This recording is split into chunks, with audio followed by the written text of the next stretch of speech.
33 শতক 1 বিঘা ধরে প্রতি সপ্তাহে ফুল প্রোডাকশনে কত মন লতি সংগ্রহ করা যায় জেনে নিন।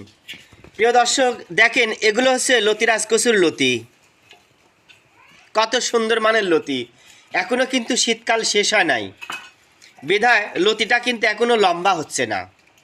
শীতকাল শেষ হবে, উষ্ণ আবার শুরু হবে, এই লতিটা 1.5 থেকে 2 হাত, কোনো লতি 3 হাত কিন্তু লম্বা হয়। সপ্তাহে 2 বার কাটা পড়ে। প্রিয় দর্শক, লতি কচু চাষ একটি লাভজনক সবজি। যারা আধুনিক প্রযুক্তি ব্যবহার করে চলাফেরা করে তারাই একমাত্র এই চাষের সাথে ইনভলভ হচ্ছে।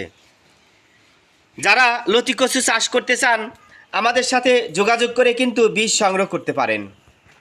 প্রিয় দর্শক, এই দেখেন এগুলো লতিরাজ কচুর বীজ। এই দেখেন বীজে কিন্তু লতি বেরোনো শুরু হয়েছে। আজকে আমরা বাংলাদেশের এক জায়গায় লতিরাজ কচুর বীজ সরবরাহ করতে যাচ্ছি, সুদূর ঝিনাইদহ। রুবেল নামে এক নতুন উদ্যোক্তা এই বীজগুলোর অর্ডার করেছে। আপনারা চাইলে আমাদের কাছ থেকে বীজ সংগ্রহ করে চাষ করে লাভবান হতে পারেন। ভালো থাকুন, সুস্থ থাকুন।